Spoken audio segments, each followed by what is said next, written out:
লা তুশরিকু বিল্লাহ। লোকমান হাকিম তার ছেলেকে ডেকে বলছেন, বেটা সোনামণি, ওরে আমার কলজামণি, ওরে আমার আদলের পুতুলি, ওরে আমার ছেলে, হে আমার বৎস বেটা, শোনো শোনো, তুমি আল্লাহর সাথে শিরিক করিও না। আল্লাহর সাথে শিরিক হলো বড় পাপ, বড় গুনাহ। বেটা তুমি আল্লাহর সাথে শিরিক করবে না।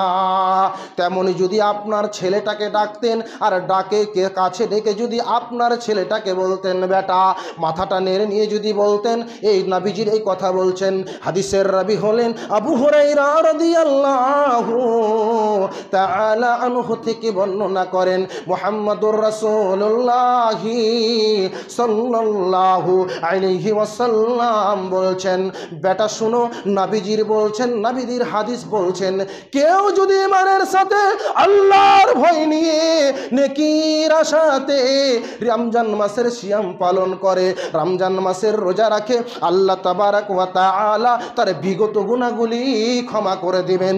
আল্লাহ তার বিগত পাপগুলো ক্ষমা করে দিবেন। কোন মানুষ যদি আল্লাহর ভয় নিয়ে, ফাত্তাকুল্লাহ মাস্তাতাতুম, যারা আল্লাহর কাছে দাঁড়াতে ভয় করবে আর আল্লাহর ভীতি নিয়ে, আল্লাহর ভয় নিয়ে যারা রমজান মাসের সিয়াম, যারা রমজান মাসের তারাবির সালাত আদায় করবে, রমজান মাসে যারা সালাত করবে, রমজান মাসে যারা ইবাদত করবে, ইমান নিয়ে, আল্লাহর ভয় নিয়ে, আল্লাহকে খুশি করার জন্য, আমার আল্লাহ তাবারাক ওয়া তাআলা বলছেন, আমি তার পূর্বের গুনাহগুলি ক্ষমা করে দিলাম, আমি তার পূর্বের গুনাহগুলি মাফ করে দিলাম।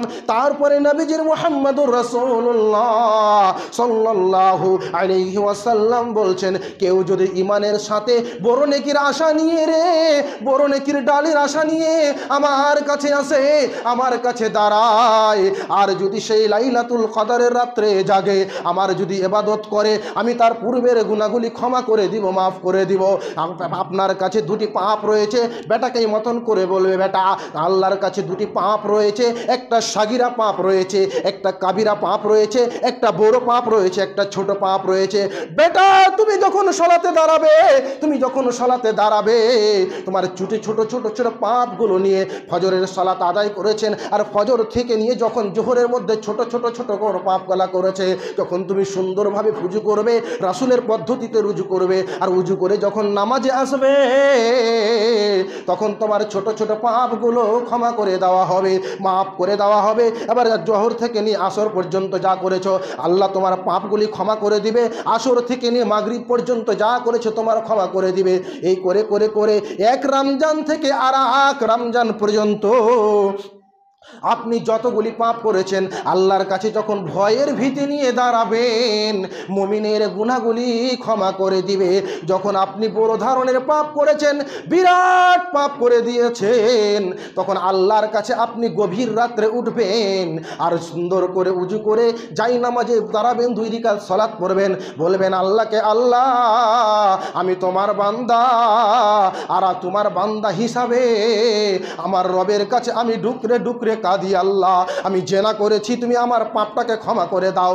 আল্লাহ আমি মোবাইলে ওই মেয়ের সঙ্গে কথা বলতে বলতে রাত্রিটা কাটিয়ে দিয়েছিলাম, আল্লাহ তুমি আমার পাপটাকে মোচন করে দাও, পাপটাকে মোচন করে দাও। আল্লাহ তাবারাক ওয়া তাআলার কাছে কাঁদবে কাঁদবে কাঁদবে কাঁদবে। আমার আল্লাহ বলছেন, আমি